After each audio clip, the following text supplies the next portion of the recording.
오늘 함께 보실 하나님의 말씀은 시편 88편입니다. 제가 가진 성경으로 구약 867면에 있습니다. 시편 88편 1절에서 7절까지 우리 한 절씩 교독하고 7절은 합독하도록 하겠습니다. 제가 먼저 1절 읽겠습니다. 여호와 내 구원의 하나님이여, 내가 주야로 주 앞에서 부르짖었사오니 나의 기도가 주 앞에 이르게 하시며 나의 부르짖음에 주의 귀를 기울여 주소서. 물은 나의 영혼에는 재난이 가득하며 나의 생명은 스올에 가까웠사오니 나는 무덤에 내려가는 자같이 인정되고 힘없는 용사와 같으며 죽은 자 중에 던져진 바 되었으며 죽임을 당하여 무덤에 누운 자 같으니이다. 주께서 그들을 다시 기억하지 아니하시니 그들은 주의 손에서 끊어진 자니이다. 주께서 나를 깊은 웅덩이와 어둡고 음침한 곳에 두셨사오며, 함께 읽겠습니다. 주의 노가 나를 심히 누르고 주의 모든 파도가 나를 괴롭게 하셨나이다. 아멘. 우리는 오늘 지금 읽은 7절까지밖에 읽진 않았지만 이 시편 88편의 이 저자의 상황이 매우 좋지 않다는 것을 알 수 있습니다. 그는 스스로는 도저히 해결할 수 없는 극심한 고난 그리고 끔찍한 현실 그 한가운데 지금 놓여 있는 것이죠. 많은 해석자들이 시편 88편을 이 죽음에 가까운, 즉 시한부 선고를 받은 아주 심각한 중병에 걸린 환자를 위한 기도를 반영하고 있는 것으로 그렇게 이해하고 있습니다. 이 시는 치명적인 질병을 앓고 있는 이 처량한 한 인간의 탄식이라는 것이죠. 그만큼 오늘 시편 88편은 어둡고 암울하고 굉장히 슬프다는 것입니다. 그래서인지 이 시편 88편의 저자는 고요함 가운데 이렇게 품위와 품격을 지키며 우리처럼 이렇게 이렇게 새벽 기도 끝나면 조용하게 이렇게 기도하시잖아요. 근데 도저히 그렇게 기도할 수가 없었다는 것입니다. 너무나 극심한 이 끔찍한 현실 가운데 있으니까 품격을 지킬 그러한 여유가 없는 것이죠. 그래서 매우 긴 시간 동안 통곡을 하며 울며 하나님을 찾고 있는데, 그냥 찾는 게 아니라 여호와 하나님을 부르짖고 또 부르짖고 있는 것입니다. 간절히 찾습니다. 때때로 이렇게 기도하는 분들이 간혹 이제 있거든요. 그때 이제 품위와 품격을 지키면서 기도하는 우리들 가운데 때때로 그런 생각 들지 않습니까? 아유, 좀 저렇게 기도 안 했으면 좋겠다 하는 생각 간혹 있지 않으세요? 저는 간혹 가끔 그럴 때 있거든요. 근데 이 시인이 처한 이 지금 현실이, 이 고난이 얼마나 심한지 도저히 지킬 그러한 체면을 생각할 여유조차도 없었다는 것입니다. 하나님이 도와주지 않고서는 도저히 살 길이 없으니 비명을 지를 수밖에 없는 그러한 지경에 지금 이 시인은 처해 있다는 것입니다. 그런데 응답이 없습니다. 얼마나 미치고 환장할 노릇입니까? 여기서 울며 통곡하며 오래도록 부르짖으며 하나님을 외치며 간절히 붙잡는데 응답이 없다는 것입니다. 그러니까 도저히 참을 수가 없는 것이죠. 지금 나의 이 간절한 기도가 바짝바짝 타들어가는, 이 영혼이 바짝바짝 타들어가는 이 기도가 지금 주 앞에 이를 얻는지 아니면 이루고 있는 것인지 도저히 알 길이 없다는 것입니다. 나의 기도를 이렇게 애처롭게 하나님을 향하여 부르짖는 나의 기도를 주께서 관심을 두고 귀 기울여 듣고 있는 건지 도저히 알 수 있는 방법이 없었다는 것입니다. 아무런 응답이 없으니 어떠한 확신도 갖지 못한 채 여기서 자신의 인생, 이 끔찍한 고난과 환난을 슬퍼하며 울 수밖에 없었다는 것입니다. 그는 한 번, 두 번 기도하다 포기한 게 아닙니다. 기도 응답 안 되면 알아서 또 딴 방법이 있겠지 하고 집으로 돌아갈 수 있는 그러한 사정도 아니었습니다. 주야로 밤에 아침에 하나님 앞에 나와 부르짖으며 기도하기를 쉬지 아니하고 있는데도 하나님으로부터 기도 응답의 소식이 들려오지 않고 있다는 것입니다. 그래서 그는 오늘도 또다시 이렇게 호소하고 있다는 것입니다. 2절입니다. 나의 기도가 주 앞에 이르게 하시며 나의 부르짖음에 주의 귀를 기울여 주소서. 제가 지금 점잖게 읽고 있으니까 이렇게 기도했을 것 같지만 이렇게 기도하지 않았습니다. 소리를 빽 지르면서 들어주세요, 제발, 막 이러면서 아마 소리치고 울며 부르짖으며 기도했을 겁니다. 충분히 우리는 상상할 수 있죠. 또한 그는 자신이 처한 이 처참한 현실을 하나님께서 심각하게 여겨주기를 간절히 원하고 있는 것입니다. 코트에 혹시 가본 적 있으십니까? 없죠. 아무도 없을 것 같은데, 저는 이제 그 법정 드라마 이거 말고 실제로 실제 법이 이루어지는 거기에서 이제 일어나는 그런 장면을 가끔 찾아보거든요. 법정에서 최종적으로 범죄자에게 형량을 선고할 때 판사나 배심원들이 이 피해자가 내가 당한 이 끔찍한 피해 정도를 당신이, 판사들이, 배심원들이 진지하게 고려하듯이, 그래서 그거에 합당한 처벌을 내려주기를 간절히 바라는 마음으로 피해자가 피해를 입었음에도 불구하고 두려움 가운데에서도 법정에 나와서 진술하듯이, 이 시편 기자는 자신이 당한 이 어려움을 하나님께서 알아주기를 호소하고 있는 것입니다. 3절에서 5절 상반절까지 제가 다시 한번 읽어드리겠습니다. 물은 나의 영혼에는 재난이 가득하며 나의 생명은 수월에 가까웠사오니 나는 무덤에 내려가는 자같이 인정되고 힘없는 용사와 같으며 죽은 자 중에 던져진 바 되었으며 죽임을 당하여 무덤에 누운 자 같으니이다. 이렇게 기도하지 못했겠죠. 이렇게 증언하지 못했을 겁니다. 제가 최근에 이제 한국에서 아주 끔찍한 사건이 있었는데 그 피해자가 나와서 이제 거기에 자기를 해했던 그 범죄자가 거기 서 있음에도 불구하고 그 범죄자에게 합당한 처벌이 내려지기를 너무나 간절히 원하니까 두려움 가운데서도 그 법정에 서갖고 자기가 입은 피해에 대해서 진술하는데, 어떤 피해자가 저처럼 있겠습니까? 떨리는 목소리로 눈물을 흘리면서 가까스로 그 증언을 마쳤거든요. 아마 이 기도자도 손발이 떨리면서 울음이 가득한 채로 아마 이 고백을 하나님 앞에 드렸을 것입니다. 가득한 재난과 수월에 가까운 생명, 이게 오늘 설교 제목이기도 한데, 이 한 줄의 이 문구만 읽어도 지금 이 시편의 저자가 처한 상황이 어떠한지 우리는 충분히 알게 되죠. 삶의 자리에 이 재난이 가득 채우고 있다는 것입니다. 그의 생명과 그의 생애는 스올, 무엇인지 알잖아요. 지하 세계, 죽음의 세계죠. 스올 가장 가까이에 이르게 되었다는 것입니다.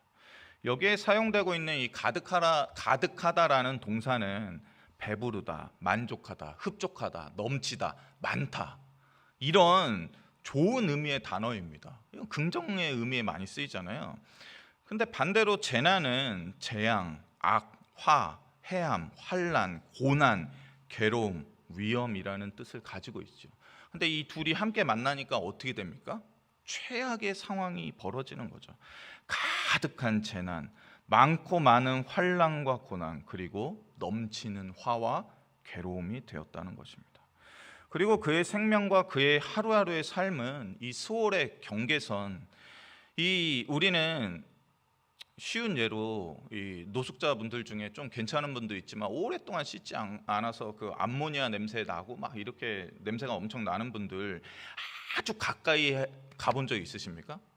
저는 이제 한국에서도 그랬고 캐나다에 있을 때도 가끔 지하철이나 대중교통 타면 갑자기 이거 무슨 냄새지 할 때 보면 이제 노숙자가 거기를 이렇게 쓱 지나갈 때 엄청난 악취가 나거든요. 그래서 가까이 가지 않으려고 하고 자리를 피하려고 합니다. 그 사람이 옆자리에 앉으면 어떻게 합니까? 딴 칸으로 이동하기 마련이죠. 그처럼 이 스월의 경계선 가까이에 늘 그 표면부와 접촉하고 있는 삶이라는 것은 무엇입니까? 죽음과도 마찬가지입니다. 별반 다르지 않다는 거죠. 근데 그는 이 너무나 수월의 경계선 가까이에서 마주대하고 있는 삶을 지금 살고 있다고 토로합니다. 그런데 누가 이 시편의 저자를 이 지경에 빠뜨린 것입니까? 어쩌다가 이 상황 가운데 빠진 겁니까? 6절에서 7절에 그는 이렇게 고백하고 있습니다. 주께서 나를 깊은 웅덩이와 어둡고 음침한 곳에 두셨습니다. 주의 노가 지금도 나를 심히 누르고 주의 모든 파도가 나를 괴롭게 하셨나이다. 시편 기자는 주님께서 그렇게 하셨다고, 주의 노와 주의 모든 파도가 지금 자신을 누르며 심히 괴롭게 하고 있다고 토로하고 있습니다. 이게 시편 88편을 읽고 묵상할 때 밧세바 사건 이후에 다윗의 모습이 떠오르기도 합니다. 그래서 하나님께로부터 이 정도의 끔찍한 형벌과 고난과 괴로움을 받고 있다면 무언가를 잘못했어도 분명히 매우 크게 잘못한 것이 틀림없다라고 모두가 다 생각하기 때문입니다. 그런데 시편 88편을 1절부터 끝까지 읽어봐도 어디에도 이 시인이 자신의 죄를 뉘우치고 회개하는 장면은 나오지 않고 있습니다. 어떤 죄를 지었는지 고백하는 장면도 나오고 있지 않습니다. 그러하기에 오늘 본문을 다르게 보자면 이 지금 시인은 내 죄가 무엇이든지 나는 잘못한 거 잘 모르겠다. 근데 지금 나는 너무 힘든 상황과 처지에 놓여 있으니까 당신이 나를 이 지경으로 만들었으니까 당신은 나를 도와주고 돌봐주어야 마땅하다라며 소리 지르며 악다구니를 쓰는 것처럼 보이는 시이기도 합니다. 그래서인지 예전에 어떤 이들은 시편 88편을 시편 중에 가장 암울한 시며 별로 가치가 없다 이렇게 평가하기도 했거든요. 여기에는 하나님의 은혜로운 회복의 메시지가 단 한 글자도 적혀 있지 않습니다. 집에 가서도 한번 읽어보십시오. 그래서 이 시편 주석가들이 이 시편 뭐야? 이렇게 생각했다는 것입니다. 별로 가치가 없고 은혜가 없는데 이렇게 생각했다는 것입니다. 그런데 여기에 놀라운 반전이 숨어 있다는 것입니다. 지금 시인은 밧세바를 범한 끔찍한 죄를 저지른 다윗이라기보다는 아무 이유 없이 모든 것을 다 잃고 고난과 괴로움에 홀로 고독하게 빠져 있었던 욥과 같은 상황이라는 것입니다.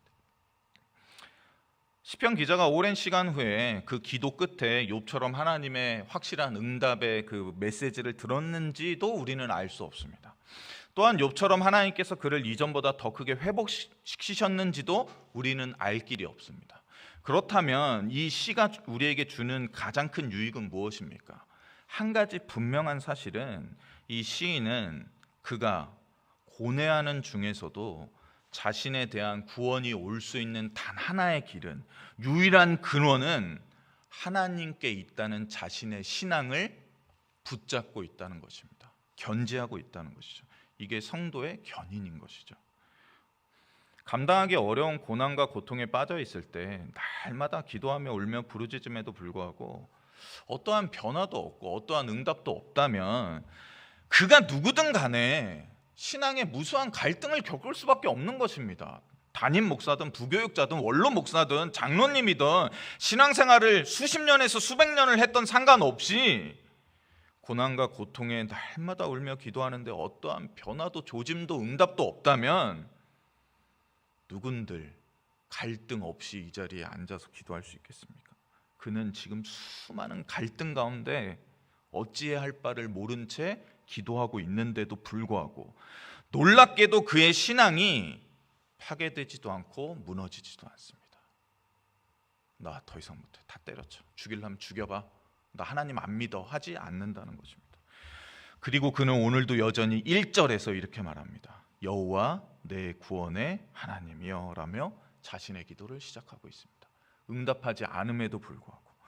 그리고 나서 13절에 이르러 아무런 변화와 응답의 이 확신이 없는 그 상황 가운데서도 불구하고 그는 13절에 이르러 여호와여 오직 내가 주께 부르짖었사오니 아침에 나의 기도가 주의 앞에 이르리이다 라며 고백하고 있습니다.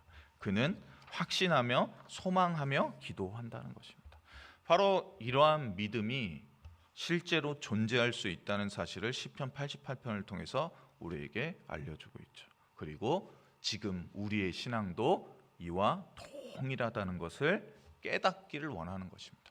우리에게 주어진 믿음이 바로 시편 88편의 시편 기자가 갖고 있던 믿음과 똑같은 믿음이라는 것입니다. 그러니 응답이 없다고 흔들릴 필요 없고 변화가 없다고 신앙을 포기할 이유가 없는 것입니다. 아침에 반드시 아침 되면 어떻게 됩니까? 이 시적인 비유거든요. 아침이 되면 햇살이 어둠을 뚫고 우리에게 쏟아지잖아요. 그와 같이 우리의 기도가 아침이 되면 거꾸로 빛이 저 어둠에서 우리에게 비쳤듯이 이 어두운 나의 삶에서 나의 기도가 하나님께로 곧장 향하리라는 그러한 비유거든요. 그러한 은혜가 오늘도 우리에게 넘치기 원합니다. 기도하겠습니다. 하나님, 오늘도 하나님께 우리는 간절히 기도합니다. 주님께서는 우리의 거처가 되시기 때문입니다. 오늘도 그리하셨고 과거에도 그리하셨고 영원토록 우리의 거처가 되실 것입니다. 비록 우리의 죄악 때문에 우리를 멀리 떠나셨을지라도 이 새벽 이 아침 기도하는 이 시간 우리에게로 속히 돌아오실 줄 믿습니다. 그러니 우리를 불쌍히 여겨주시고 우리의 기도를 들어 응답하여 주시옵소서. 매일 아침 눈을 뜰 때마다 여호와 하나님으로 인하여 만족하기 원합니다. 그러니 우리의 하루하루가 주님으로 인하여 기쁘고 즐겁게 만들어 주시고 우리의 지나간 괴로운 시절들 다 보상하고도 남을 기쁨을 오늘 허락하여 주시옵소서. 그리하여 나의 인생에 쏟아 부어 주신 하나님의 크신 일들을 우리의 자녀들에게, 신앙의 후손들에게 잘 전달하고 증거할 수 있는 믿음의 조상들, 믿음의 선진들 될 수 있게 우리를 세워 주시옵소서. 지금까지 우리가 잘 쌓아온 이 귀한 믿음이 어떠한 상황과 환경에서도 흔들리거나 무너지지 않을 수 있도록 오늘도 우리를 강건케 하시고 성령 충만케 하여 주시고 붙잡아 주시기를 원합니다. 하나님 아버지, 또한 이 시간에는 아르헨티나에서 선교 사역을 감당하고 있는 이명만 고한나 선교사님을 위하여 기도합니다. 선교 프로젝트가 끊임없이 생산되고 번성할 수 있도록 성령의 많은 열매가 맺혀질 수 있도록 은혜 베풀어 주시옵고, 사무실 겸 선교 센터로 쓸 장소를 잘 구입할 수 있도록 하나님께서 돕는 자들 또 재정을 채워 주시옵소서. 그곳에서 아르헨티나에서 목회자와 선교사를 계속해서 배출해낼 수 있게 도와주시옵고, 우리 이명만 고한나 선교사님의 가정과 영육 간의 강건함을 주께서 지켜주시옵소서. 예수님의 이름으로 기도드립니다. 아멘.